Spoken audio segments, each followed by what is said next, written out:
Buenas tardes, hermanos. Vamos a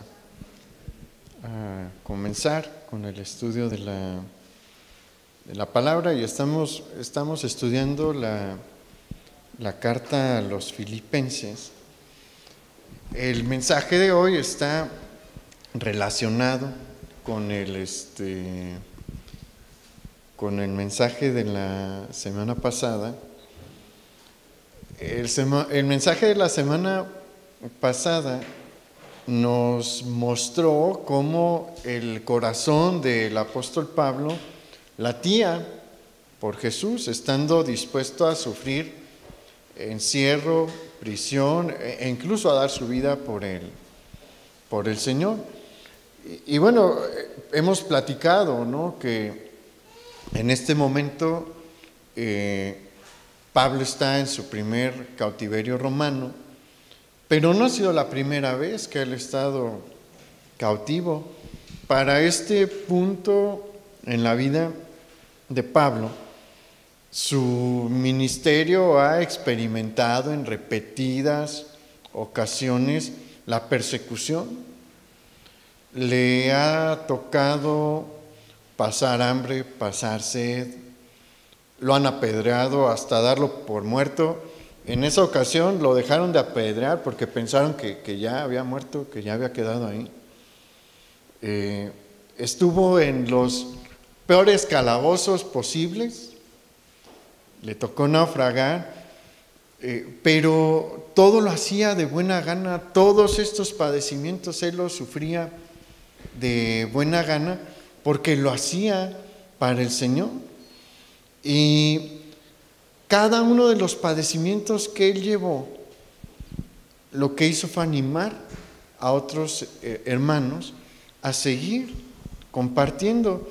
Y tomando esto en cuenta, vamos a Filipenses capítulo 1, versículo 27.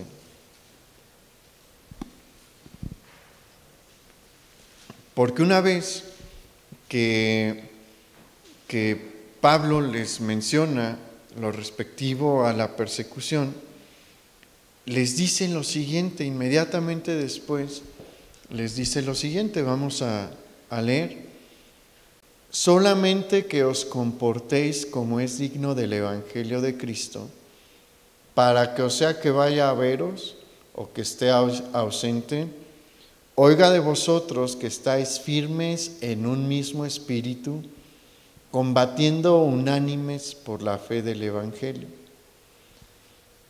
Aquí en este versículo Pablo nos menciona muchas cosas y las vamos a analizar detenidamente. Y lo primero que Pablo va a mencionar es una cosa que el Señor espera que todos sus hijos manifiesten. Y Pablo le menciona a los filipenses que él estaba esperando oír de ellos que viviesen de acuerdo al Evangelio y dándole honra al Evangelio, independientemente de que él fuera a visitarles o no. No era seguro, y honestamente no sé si volvió a ir a Filipo, pero Pablo les menciona que ya sea que vaya a verles, que no les vaya a ver, que esté presente o que esté ausente, Dios espera que ellos vivan una vida digna del Evangelio.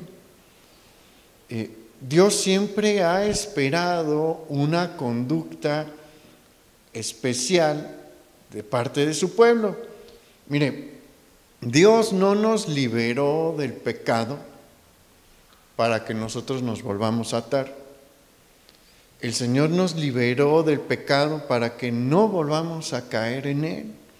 Es por eso que en otra carta, en la carta a los Romanos, el apóstol Pablo en el capítulo 6, versículo 15, si quiere acompáñame ahí, por favor.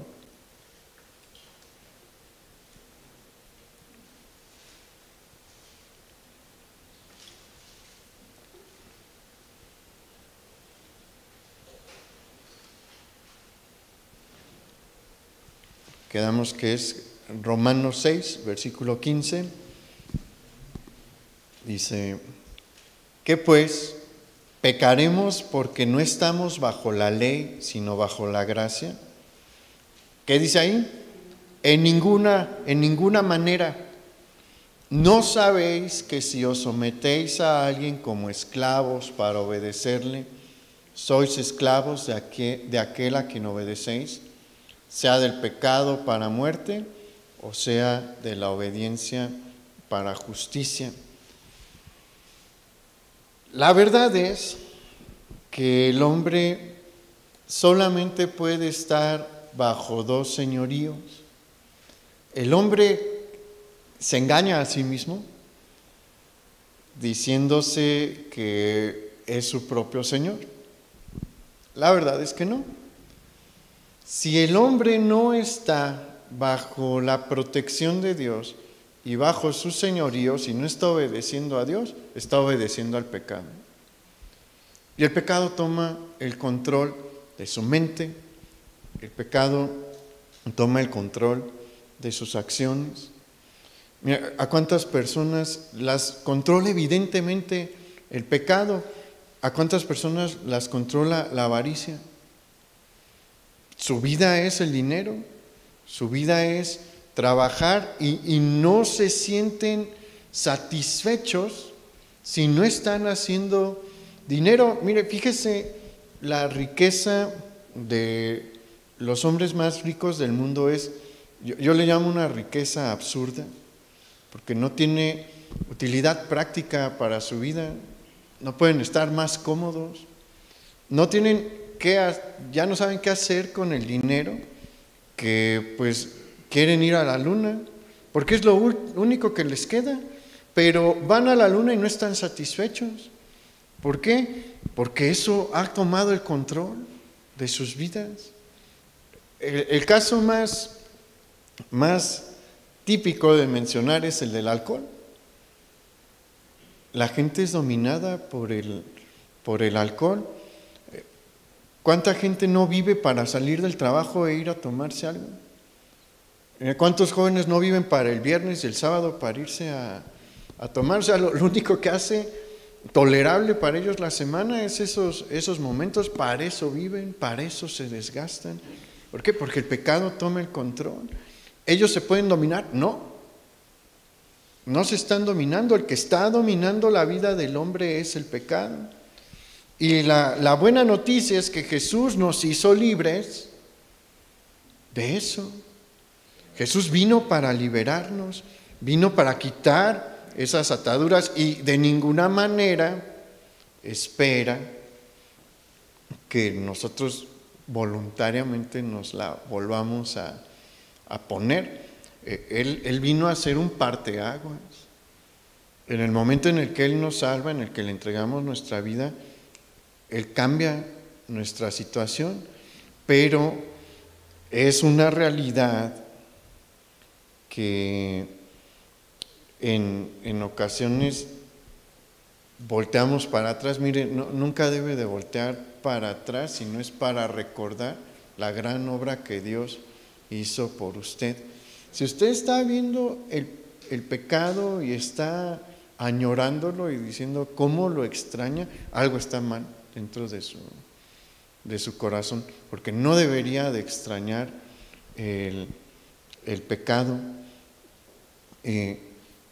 Mire, desde el inicio de la historia del pueblo de Israel, el Señor mostró que quería algo distinto de su pueblo, algo distinto de Israel en comparación con el resto de las naciones. Él quería una conducta diferente en el pueblo de Israel y por eso inmediatamente después de haber cruzado el Mar Rojo, ¿hacia dónde los va dirigiendo? Hacia el Sinaí.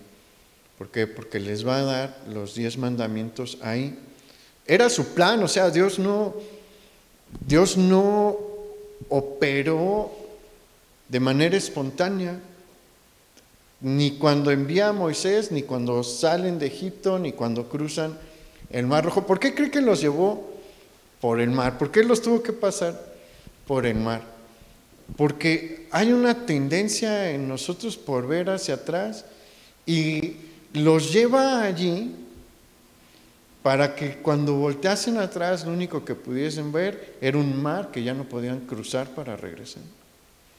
Así es, pero no nada más hizo esto, los encamina a Sinaí porque quiere empezar a forjarlos, quiere empezar a desarrollar una conducta particular, una conducta que le refleje a él y que lo separe del resto. Los 10 mandamientos, varios de los 10 mandamientos van a separar abismalmente a Israel del resto de las naciones de la tierra, no nada más de la zona mesopotámica y de la zona de lo que ahorita conocemos como Medio Oriente, no nada más de los habitantes de la tierra de Canaán, sino de toda la tierra. El objetivo de darles esta porción tan importante de la ley en el Sinaí es que cuando ellos lleguen a la tierra prometida, empiecen a vivir distintos al resto de las naciones que hay en Canaán.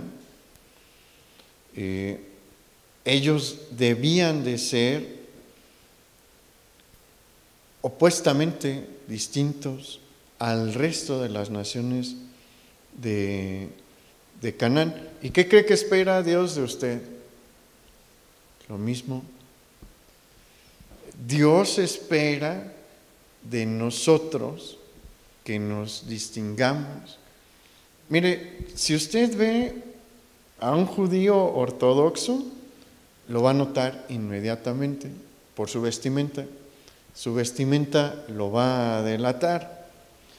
Y si convive con ellos, pues sus costumbres también le van a parecer muy extrañas. Yo tuve un compañero judío en la primaria, y cuando llegaba el tiempo de la Pascua, su sándwich se veía muy poco apetecible porque era pan sin levadura, parecían galletas y pollo, no había, él nunca comía jamón, no comía panditas, ni moritas, ni nada así. ¿Por qué? Porque ellos no consumen nada del cerdo, y pues en la grenetina de esos productos hay la posibilidad de que haya restos de cerdo y pues no. Con ellos es muy fácil identificar. Con usted, ¿qué tan fácil es que lo identifiquen como cristiano? Y bueno, uno no necesitaba preguntarle si era judío, se veía, no vestía como judío ortodoxo ni nada así, pero sus costumbres lo delataban. En el trabajo, en la escuela, ¿se dan cuenta de que son cristianos, de que ustedes son cristianos? Dios espera que se den cuenta inmediatamente que son miembros de su pueblo. Él espera que manifestemos una conducta que nos distancie y nos separe del resto, no solamente de nuestra ciudad, ¿no?, sino de la mayoría de las personas. ¿Y sabe algo? Los primeros cristianos, vaya que lo hacían. A nosotros nunca se nos ha dado un código de vestimenta tan estricto como el de los judíos. De hecho, pues nos vestimos libremente. Sí se nos pide que vistamos con decoro, pero pues la ropa decorosa no necesariamente tiene que estar fuera de moda, ¿verdad?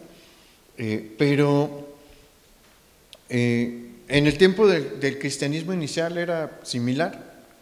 La cuestión de la moda era menos problemática porque como no había tanto dinero, pues la mayoría de las personas tenían 2, 3 prendas para todo el año y se acabó.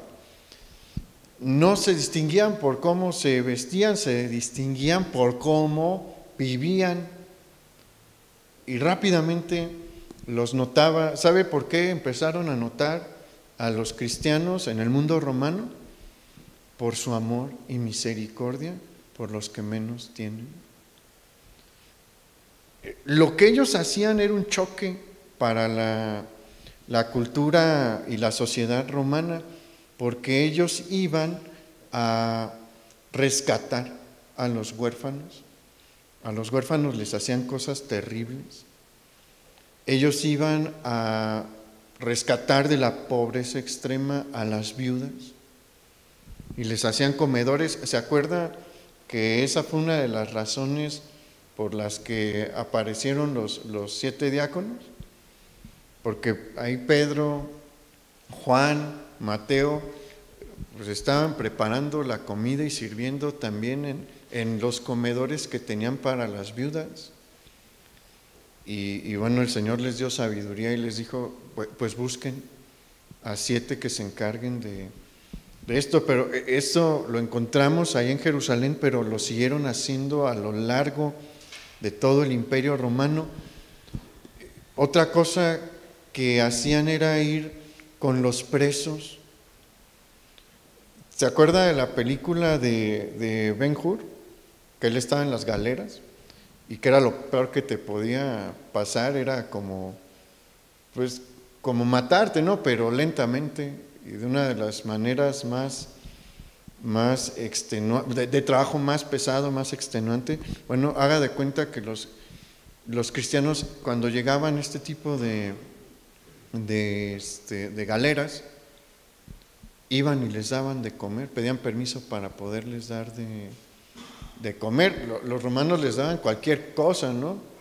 Pero ellos llegaban y les daban alimento. O sea, a muchos presos los metían en minas para pues que trabajasen de manera forzada y pues los mantenían vivos ahí con lo que les daban de comida. Los cristianos llegaban a darles una buena comida, veían por ellos, les sanaban sus heridas. Y pues los romanos, el mundo romano sí decía, ¿qué están haciendo estas personas? Porque en el mejor de los casos, la persona promedio del Imperio Romano veía a estos grupos, a los huérfanos, a las viudas o a los presos con indiferencia, no les daba importancia, como si no existieran, los ignoraban. Eso era en el mejor de los casos. En el peor, que era el más común, los veían con desprecio y o con crueldad. No crea que el mundo romano era un mundo feliz y amistoso, era un mundo bastante cruel y sobre todo se ensañaba con el más débil. Pero el pueblo de Dios hacía una cosa distinta. El pueblo de Dios iba y ayudaba al más débil y la sociedad romana lo empezó a notar. ¿De qué otra manera se notaron los cristianos que impactaba a los romanos? En que podían convivir a pesar de tener un origen distinto, ya fuese social, económico o étnico. Mira, las iglesias han de haber sido bien curiosas en ese tiempo, porque había locales, o sea, personas que nacieron y crecieron en la ciudad donde estaba la iglesia, pero había extranjeros. Ahorita uno dice, bueno, pues eso que en el tiempo romano era distinto. El ciudadano tenía un derecho distinto al extranjero le iba mal.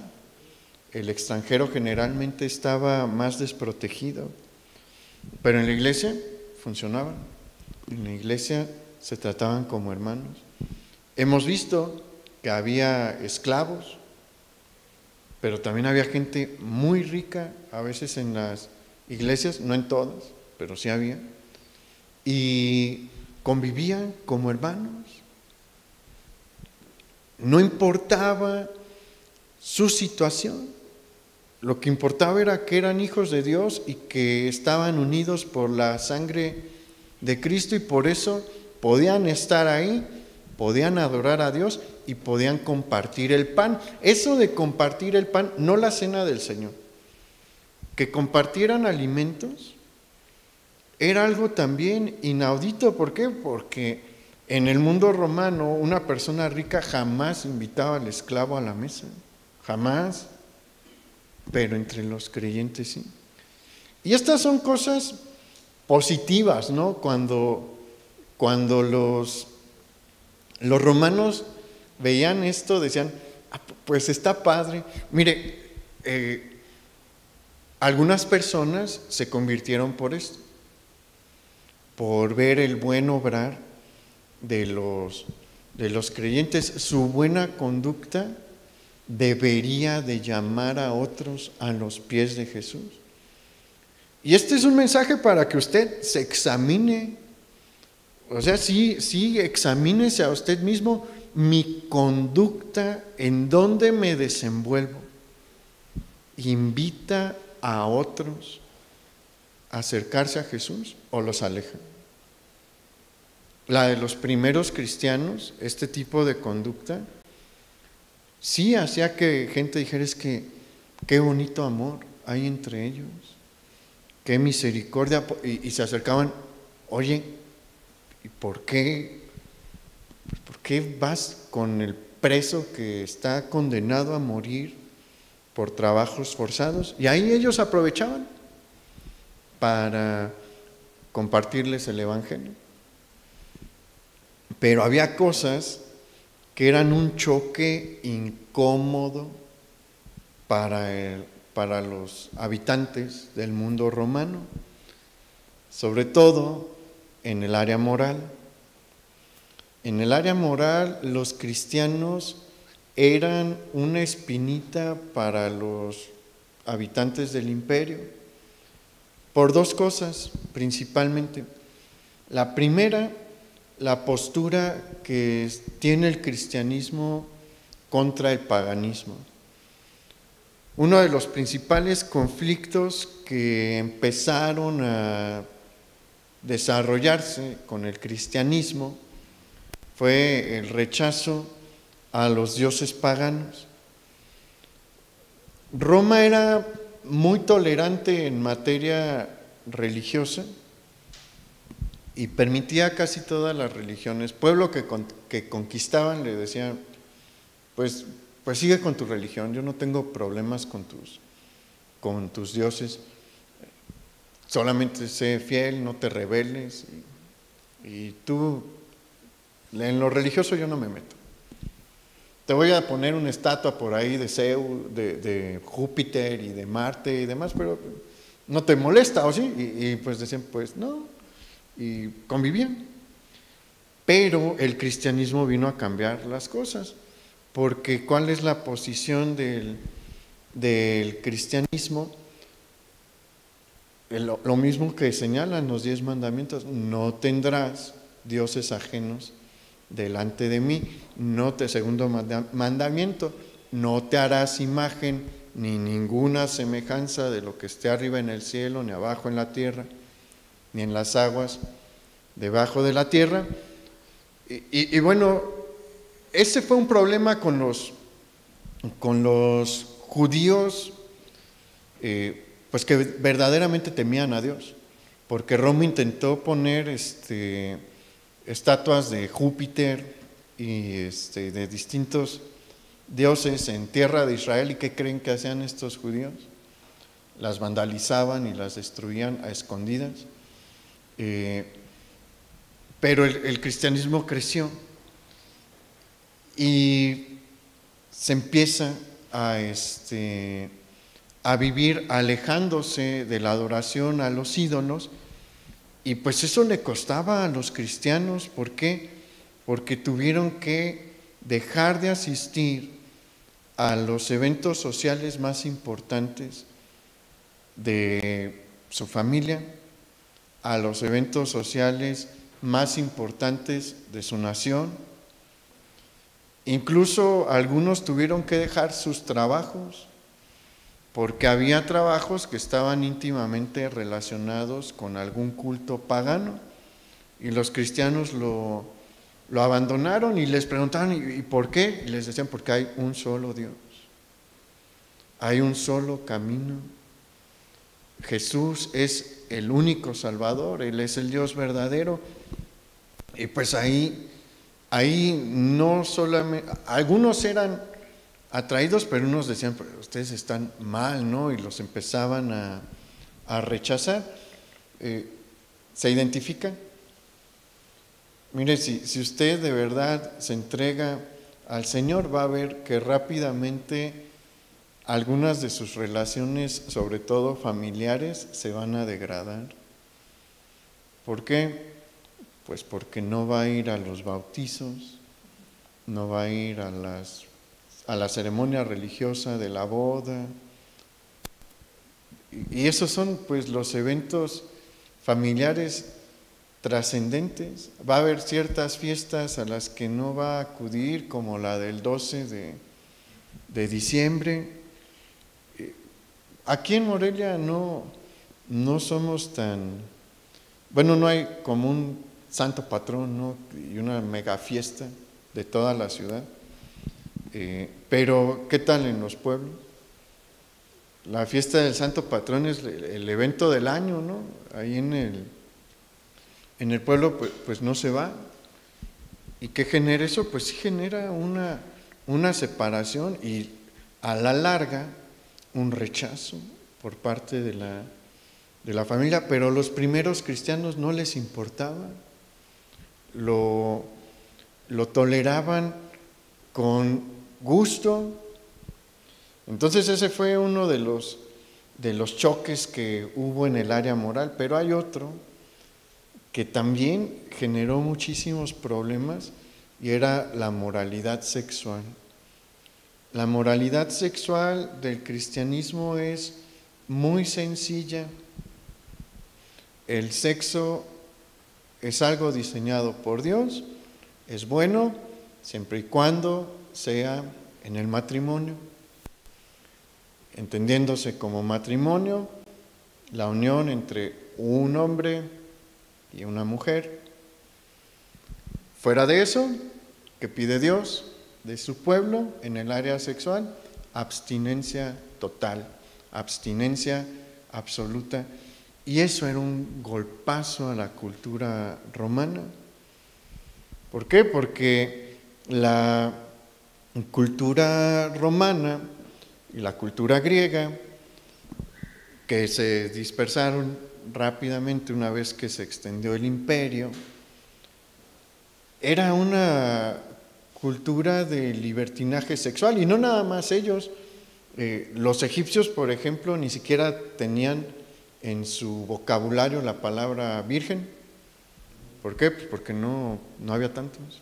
O sea, hasta que cuando eran niños, ¿no? Ya llegaba un tiempo en el que pues se perdía la virginidad. No era requisito en algunas etapas de Egipto llegar en estado de virginidad al matrimonio. La promiscuidad sexual era pues el común denominador en el mundo pagano. Por ejemplo, los romanos sí tenían la figura del matrimonio, ¿sí? Pero tenían un dicho horrible que decía que la mujer era para tener descendencia, o sea, la esposa legal era para tener descendencia, pero que no debías de buscar el placer con ella, que para eso estaban las prostitutas, y por eso pues había tantos prostíbulos y burdeles en Roma y en las ciudades influenciadas por su cultura, y el cristianismo viene a golpear ese aspecto cultural.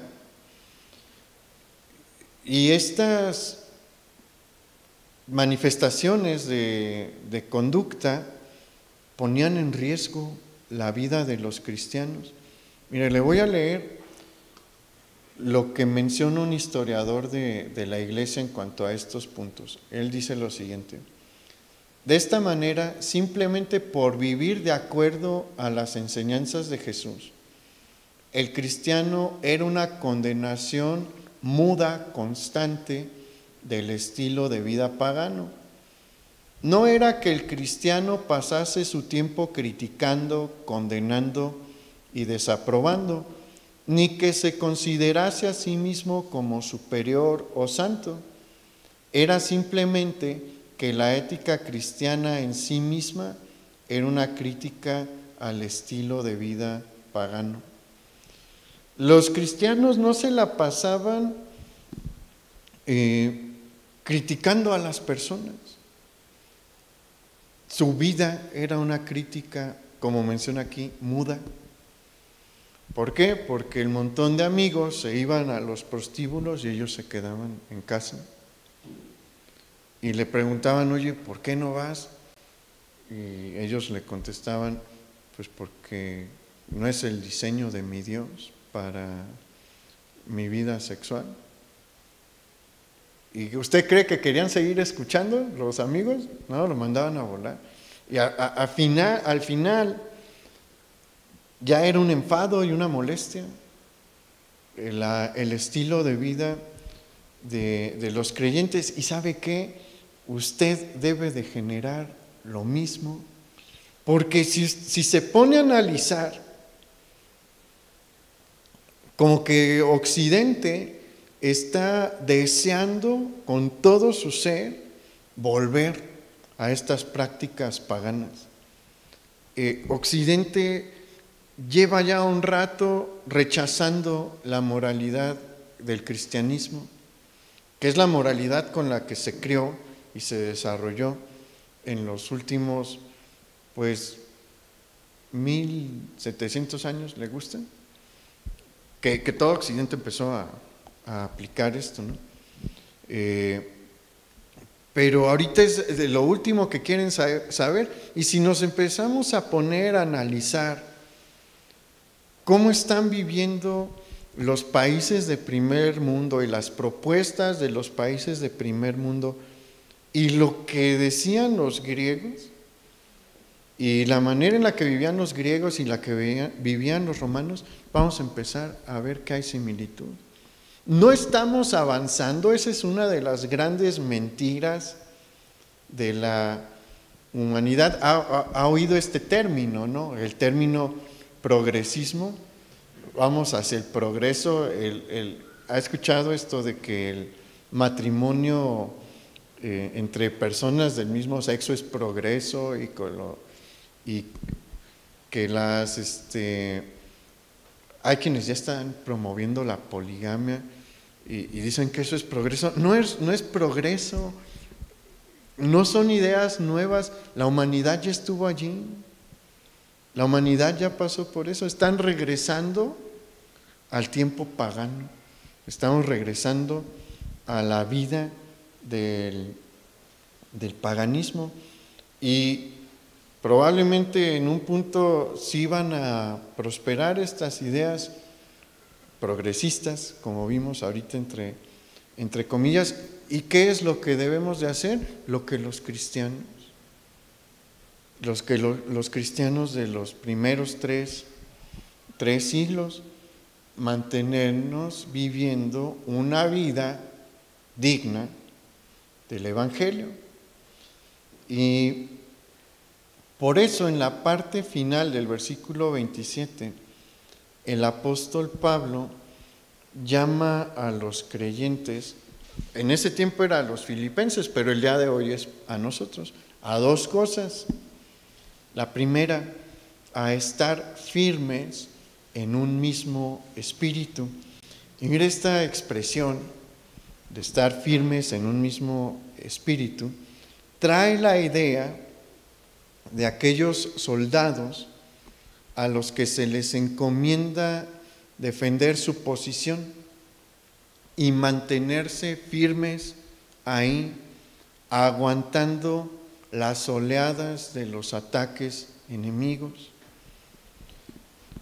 Y mira, hay ocasiones, ocasiones, en todos los principios del cristianismo, eso es lo que debemos de hacer. defender la línea, mantenernos firmes, cueste lo que cueste, porque si no lo hacemos, estamos cediendo terreno, y si uno cede terreno, cada vez nos vamos haciendo más débiles. Es importante que nos mantengamos firmes en lo que el Señor estableció en su palabra. Mire, hay un ejemplo ilustrativo, se lo voy a intentar explicar porque es del fútbol americano. En el fútbol americano hay una cosa que se llama la línea ofensiva, son los jugadores más grandes y más pesados.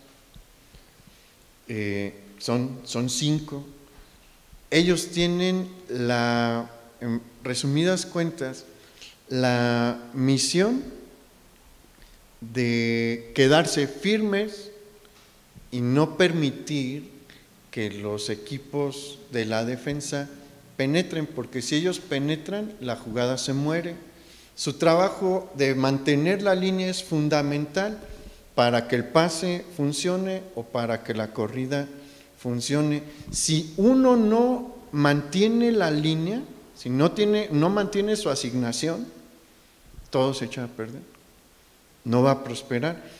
Y ese es el trabajo que nosotros tenemos que hacer cuando el Espíritu Santo nos dice que estemos firmes. Tenemos que mantener la línea. ¿Quiere que la siguiente generación se levante y sirva al Señor? Hay que mantener la línea. ¿Quiere que su familia funcione, que sus hijos teman al Señor? Tiene que mantener la línea. Ceda poquito y el enemigo va a entrar. Si un liniero pierde su asignación, el defensivo no la piensa 2 veces y se mete por ahí y destruye el desarrollo de la jugada. Así es con nosotros también. Ceda con sus hijos, denles libertades que no debería de darles de acuerdo a la Escritura, y va a haber el problema en el que se va a meter. Porque el enemigo no va a desperdiciar, entiéndalo bien, papá, el enemigo no va a desperdiciar ningún hueco que usted le abra. Él no tiene misericordia, eso es algo que a veces no entendemos. Él no tiene compasión, él quiere destruir. Y si usted le da un espacio, él lo va a usar, no lo va a pensar. Mira, los defensivos en el fútbol americano se les enseña eso. No tengas misericordia, porque si tienes misericordia nos ganan. Entonces, cualquier hueco que tú veas en esa línea, aprovéchalo. Es tu oportunidad. El enemigo opera así. Ábrale un hueco, va a entrar y va a ser un desastre. Entonces, por eso el Espíritu Santo hoy nos está diciendo que mantengamos firmes la línea. Cuesta, sí. Se requiere disciplina. Se requiere de constancia. Se requiere de esfuerzo. A veces le va a tocar llorar, sí. Sí, la verdad, no le voy a mentir. Sí le va a costar, pero vale la pena. ¿Qué es la otra cosa que nos pide el Señor, o nos señala el Señor, a final del versículo 27? Que combatamos unánimes por la defensa del Evangelio. La palabra unánimes es importante también. No busque ni quiera ser un llanero solitario, porque la vida es más difícil, la vida cristiana también es más difícil cuando uno le intenta pelear solo. Para eso Dios nos dio la iglesia. En la iglesia tenemos muchos hermanos. Probablemente no se va a llevar bien con todos, porque pues a veces es difícil platicar con todos, a veces es difícil convivir con todos. Procure hacerlo, pero a veces no se puede, ¿verdad? Pero Dios siempre nos da amistades dentro de la iglesia y son una bendición. Y Dios nos las da para que nos apoyemos. Mire, su hermano en Cristo es una bendición para usted si le sabe valorar, porque le puede apoyar en oración. En teoría debería de conocer también las Escrituras, entonces le puede dar un consejo de acuerdo a la palabra de Dios. Y eso es una bendición, porque mire, cuando uno está en medio de la tormenta, a veces se nos nubla la visión, pero un hermano en Cristo que ve las cosas desde afuera puede ser un instrumento de Dios para que usted reciba una palabra que necesita. Busque tener amigos en la fe. Hay un montón de hermanos que yo he escuchado decir: es que a mí no me gusta platicar con nadie de la iglesia, pero se están perdiendo de una gran bendición. El Señor quiere que juntos trabajemos como un cuerpo, como un equipo. Mire, regresando al ejemplo que le había dado de la línea ofensiva en el fútbol americano, son 5 jugadores, cada parte, la defensiva y la ofensiva, tienen 11. Esos 5 de la ofensiva siempre están allí. Lo más importante es que no haya movimiento entre ellos, y los 5 pueden jugar todo el partido juntos, es lo ideal. ¿Por qué? Porque se conocen, porque saben cuáles son sus debilidades, saben cómo se pueden apoyar, trabajan como una unidad. Eso es lo que Dios quiere de nosotros. Por eso menciona aquí que combatamos unánimes, juntos. ¿Para qué? Para la defensa del Evangelio. ¿Y cómo se defiende el Evangelio? Hay 2 frentes en la defensa del Evangelio. Uno es el intelectual, y ahí se defiende a través de argumentos. El llamado a prepararnos en el conocimiento de nuestra fe para atacar los argumentos y los retos intelectuales que nos presenta el mundo es una constante en la Escritura.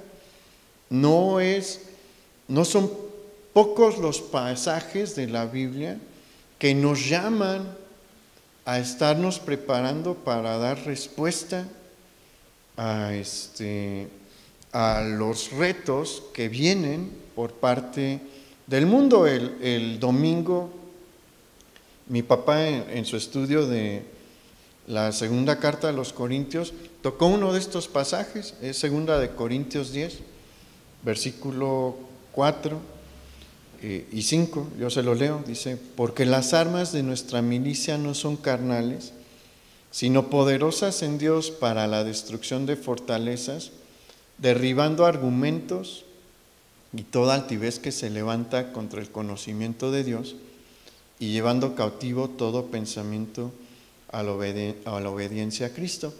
La palabra fortalezas ahí no se refiere a un castillo físico, sino a los castillos intelectuales que se desarrollan y se construyen en la mente de las personas.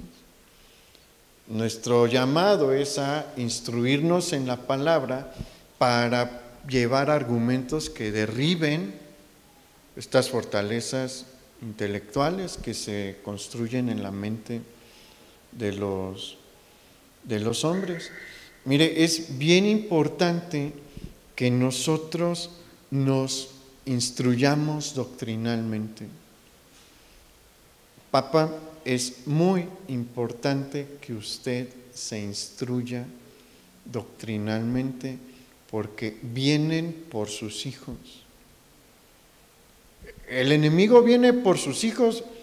La La agenda política ideológica está enfocada en los niños. Y es un plan, cuando uno lo empieza a analizar, escalofriante, porque el sentido común nos debería de decir por qué le tienen que hablar de sexo a alguien que está en el kinder.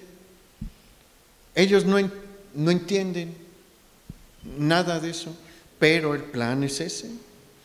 Ya está sucediendo en Estados Unidos. En Estados Unidos, en los niveles más básicos de la educación, cuando son niños inocentes, en la clase les hablan de sexo y los confunden, y Dios le llama hoy a revisar qué le están enseñando a mis hijos. Eso es para los que tienen hijos chiquitos, pero los adolescentes están en un gran riesgo, y si usted no está preparado, va a tener un verdadero problema. Mire, los adolescentes se pueden radicalizar en 3 meses o menos. Los cambios en ellos son radicales. No necesitan mucho para adoptar ideas que les parecen innovadoras. Y me ha tocado ver que cuando los padres de familia los quieren confrontar, no les saben contestar. ¿Y qué cree que pasa en la mente del adolescente? El adolescente empieza a decirse: yo soy más listo que mi papá, yo soy más listo que mi mamá, yo entiendo el mundo mejor que ellos. Y dicen: ¿por qué le voy a prestar atención? Y ahí empieza la semilla de la rebelión. ¿De quién es la responsabilidad de estudiar la Escritura y de informarse? De usted. El grupo pastoral hacemos lo que podemos para instruirle, pero la principal responsabilidad es de usted. ¿Sabe que el año pasado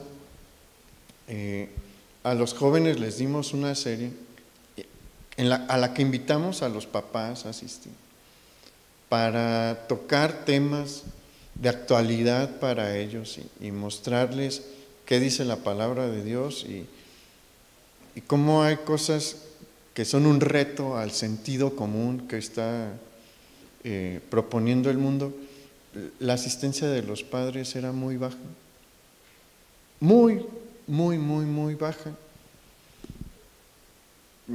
Nuestra responsabilidad era exponer esto, pero la de usted era venir. Y muchos se perdieron la oportunidad porque ese tipo de problemas van a venir con las generaciones, y los adolescentes son los que están en más riesgo. Pero yo no puedo hacer su trabajo, mi papá no puede hacer su trabajo, mi mamá no puede hacer su trabajo, los ancianos de la iglesia no pueden hacer su trabajo. Esa ya es su responsabilidad. Y es importante que lo hagan. Descuide esa área y va a ver cómo el enemigo no lo va a desaprovechar. No prepararse es no mantener la línea, es abrir el hueco, y ya le dije, el enemigo no tiene misericordia, lo va a usar. ¿Cuál es el otro frente? La vida práctica. El cristianismo no es mero conocimiento intelectual. Mire, yo le puedo asegurar una cosa: si usted busca respuestas de parte de Dios para los retos del mundo, las va a encontrar.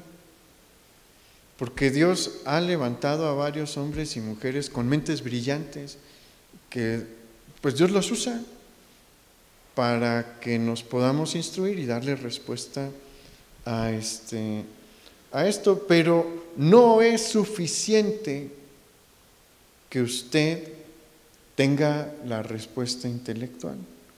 Si usted no lleva una vida de acuerdo a la palabra de Dios, si no lleva una vida de testimonio, aunque tenga la mejor respuesta, no tiene ningún efecto. Estos son los dos frentes. Necesitamos conocer bien la teoría y necesitamos vivir la vida cristiana como señala la Escritura. No va a ser perfecto, no, nadie lo podemos ser. Perfecto solo ha habido uno, nuestro Señor Jesús, pero podemos hacer nuestro mejor esfuerzo, eso sí lo podemos hacer, y Dios espera que lo haga, porque una vida con teoría sin testimonio no tiene valor. Mira, ¿qué fue?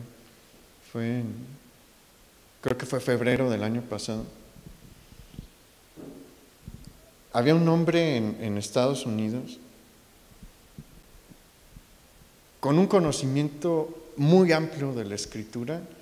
Era un señor brillante, honestamente era un señor brillante, y escribió varios libros en defensa de la fe, varios libros doctrinales, pero se descubrió que era un hombre inmoral. ¿Y sabe qué pasa con esos libros? A la basura. No porque haya dicho mentiras ahí, sino porque su vida no valía un centavo por esos pecados que estuvo cometiendo. Entonces, todas sus conferencias se echaron a la basura. El testimonio es tan importante como la doctrina.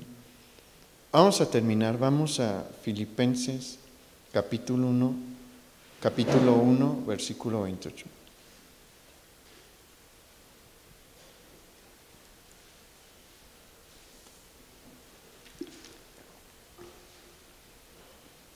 Dice: y en nada intimidados por los que se oponen, que para ellos ciertamente es indicio de perdición, mas para vosotros de salvación, y esto de Dios. Aquí el Espíritu Santo, a través del apóstol Pablo, nos llama a no dejarnos intimidar por la oposición que presenta el mundo al mensaje del Evangelio. Mire, hoy en día hay muchos enemigos de Dios, tanto en el plano espiritual como en el plano material. Existen muchísimos seres celestiales que se oponen a Dios, Satanás y todos sus siervos. Y existen muchos hombres que también se oponen a Dios. Y es cierto que el día de hoy la maldad se sigue multiplicando. Y es cierto que cada vez más personas rechazan el mensaje de Jesús. Es verdad que cada día parece que la oscuridad avanza más y que va consumiendo todo a su paso, pero eso no nos debe de intimidar. Hay personas que al ver este panorama, que es un panorama real, no es ficticio, al ver este panorama se sienten agobiadas o asfixiadas, pero quien siente esta asfixia es porque dejó de enfocarse en el Señor y se enfocó únicamente en el crecimiento del mal. Nada más está viendo que el mal crece y pierde de vista que a pesar de eso, Dios no deja de obrar y no ha perdido el control. Nada de lo que estamos viendo se ha salido de su control. Hay un pasaje que leemos mucho a veces y que es una palabra de ánimo en este punto, pero que a veces se nos va desapercibido. Juan capítulo 1, versículo 5 dice: la luz en las tinieblas resplandece y las tinieblas no prevalecieron contra ella. Y no es la primera vez en la que la maldad abunda. A lo largo de la historia bíblica vemos crecimientos de la maldad y situaciones en las que el pueblo de Dios ha sido puesta en estrecho y de una manera extrema.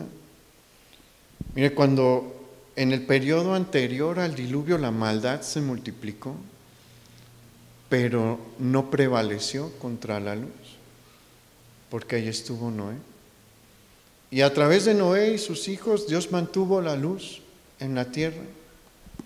¿Se acuerda de la situación de Israel antes del nacimiento de Moisés? El pueblo de Israel estuvo así de extinguirse, porque Faraón ordenó que arrojasen a todos los niños al río recién nacidos. La maldad creció, las tinieblas se extendieron, pero Dios conservó la vida de Moisés y después lo usó para ser el libertador. En el inicio de la iglesia, durante cerca de 300 años, Roma usó todo su poder, todo el músculo militar y administrativo que tenía para apagar el evangelio. ¿Pudo? No, porque Dios se encargó de mantener la luz, porque la luz en las tinieblas resplandece y las tinieblas, por más que se esfuercen, no prevalecerán contra la luz. Y llegará el tiempo en el que las tinieblas volverán a cubrir la faz de la tierra. Llegará el tiempo en el que el mundo será absolutamente hostil al mensaje del Evangelio. Y un día todas las fuerzas del enemigo se van a reunir en el valle de Josafat. Y parecerá que las tinieblas han tomado el control, pero en ese momento, cuando los enemigos de Dios estén en el valle de Josafat, ¿qué va a aparecer? Jesús va a aparecer y la luz derrotará a las tinieblas. Eso es algo para animarnos, o sea, no importa cuánto se esfuercen las tinieblas, la luz siempre va a prevalecer, la luz de Dios siempre va a prevalecer. Entonces, no se deje intimidar. Sí, es un mundo hostil al cristianismo, sí, es un mundo hostil al evangelio, sí, sí lo es, pero la luz en las tinieblas resplandece. Usted debe de resplandecer en las tinieblas y las tinieblas no van a prevalecer. Vamos al versículo 29 para terminar. Dice, porque a vosotros os es concedido a causa de Cristo no solo que creáis en Él, sino también que padezcáis por Él, teniendo el mismo conflicto que habéis visto en mí, y ahora oís que hay en mí. Finalmente, Pablo le menciona a los filipenses y a los creyentes hoy que se nos ha concedido un privilegio doble. Por un lado, se nos ha dado el privilegio de creer en Jesús y ser redimidos por Él. Es un gran privilegio el haber sido salvos por Él a través de su sacrificio, pero le mencioné que es un privilegio doble. Uno fue el ser rescatados, el tener acceso al Padre a través de nuestro Señor Jesús. El segundo también es un privilegio, aunque no lo parece, es el privilegio de padecer por Jesús. Es un privilegio, mire, el Señor nunca nos engañó, Él siempre le dijo a sus discípulos a qué iba, a qué los estaba mandando. En Hechos 1:8, cuando Jesús dijo, recibiréis poder cuando haya venido sobre vosotros el Espíritu Santo y me seréis testigos en Jerusalén, en toda Judea, en Samaria y hasta lo último de la tierra, cuando utilizó la palabra testigos, les estaba diciendo a los discípulos ahí que iban a ser mártires. Ese es el significado original de la palabra testigo. Y ellos entendían perfectamente bien lo que era el martirio. Y usted también entiende, ¿no?, lo que es el martirio. Eso es lo que Jesús nos dijo, que nos iba a mandar para ser mártires. Y no suena alentador. Y mire, también no le digo que despierte, porque yo creo que nadie lo hace, despertando y diciendo que hoy me toque ser martirizado. No, ¿verdad? Pero es algo que debemos de tener presente. Puede pasar, no necesariamente va a pasar, pero puede pasar, y Dios sí quiere que estemos listos. El martirio no es sencillo, nadie dice que es sencillo, pero si llegase a ser nuestra situación, debemos de tener presentes 3 cosas. La primera es que el Espíritu Santo nos dará la fuerza para soportar la prueba. No va a ser en sus fuerzas. Porque la verdad, acuérdese, ¿se acuerda cuando fueron a aprender a Jesús? Allí los discípulos estaban en sus fuerzas. ¿Y qué pasó? A correr.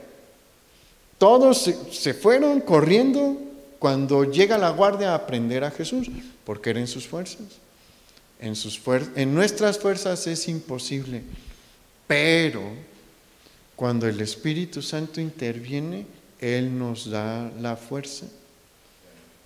Y vea el caso de Pedro. A Pedro ya había iniciado la persecución de Nerón, y Pedro era de los que tenía pues un signo de recompensa si alguien lo capturaba. O sea, la cabeza de Pedro tenía un precio.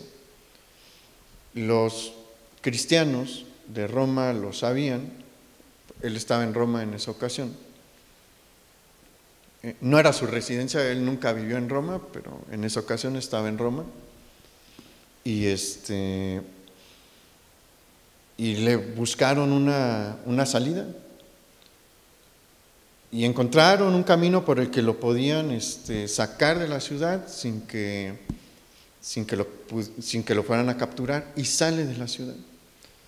Y cuenta la tradición que ya fuera de la ciudad, el Señor le encuentra, le dice: ¿a dónde vas, Pedro? Y dice: pues, ya salí de Roma, ¿no? A seguir con la obra. No, Pedro, ya llegó el tiempo. ¿Y qué cree que hizo Pedro? Se regresó a la ciudad. Lo capturaron y lo martirizaron. Así. Cuando Jan Hus murió, él fue antes de Lutero, como 100 años antes de Martín Lutero. Murió en la hoguera cantando: Jesús, hijo de David, ten misericordia de mí. Y entonó ese himno hasta que su cuerpo ya no pudo. ¿Por qué? Porque Dios le dio la fuerza. O sea, no crea que lo natural era que se hubiera puesto a gritar de dolor, ¿no?, por las flamas que estaban empezando a consumir su cuerpo. ¿Por qué pudo entonar un himno igual que los cristianos de los primeros 3 siglos? Porque el Espíritu Santo les fortalecía. No es en nuestras fuerzas. Entonces, si usted tiene una buena comunión con el Señor y le toca padecer, confíe en que el Espíritu Santo le va a ayudar. Él dará su fuerza. Esa es la primera cosa que debe de tener presente. La segunda es que el martirio es simplemente el último paso a la eternidad. Doloroso, sí, tal vez, pero es el último. Acabándose eso, usted entra a la presencia del Señor. Usted llega a la ciudad celestial y todo lo demás no importa ya. Tercer cosa, usted debe de tener en cuenta, si le toca padecer por Jesús, usted va a estar entre los grandes, en la misma lista de los grandes hombres que dieron su vida por el Señor, y eso es un privilegio. Usted va a estar en la misma lista ante los ojos del Señor en la que está Pablo, porque él también fue martirizado, en la que estuvieron, en la que están todos los apóstoles, en la que está Timoteo, Policarpo, Justino mártir, Clemente de Roma. Más adelante, ya cuando va a empezar la Reforma, John Wycliffe, Hus, todos los misioneros que fueron a la China y que perdieron su vida ahí, los que fueron a India y que perdieron su vida ahí, los que han ido y siguen yendo al África y pierden su vida allí, los que vinieron a América Latina y perdieron su vida aquí, usted estaría en la misma lista y eso es un privilegio. Y la última cosa que debemos de tener en mente es que si nos toca sembrar nuestra vida por el Señor, va a haber fruto. Eso es algo que podemos ver hasta el día de hoy. Mire, los apóstoles jamás se imaginaron toda la gente que se iba a convertir por su predicación y después de su muerte. Pero son muchísimos. Miren, los mismos misioneros que vinieron a dar su vida aquí nunca se imaginaron que iba a existir esta iglesia. Pero indirectamente, todas las iglesias que hay ahorita en México es por el trabajo que ellos hicieron y en muchos casos por la sangre que ellos derramaron. Entonces, debemos de tener también presente esto, que no se siembra una vida en vano. Tiene frutos a muy largo plazo y es un privilegio. Entonces, no se desanime, no se deje intimidar y no le tenga miedo. Nuestros hermanos lo han hecho por siglos y si Dios lo quiere de nosotros también, es un privilegio, es una bendición estar contados dentro de los hombres que entregaron todo por el Señor. Vamos a orar.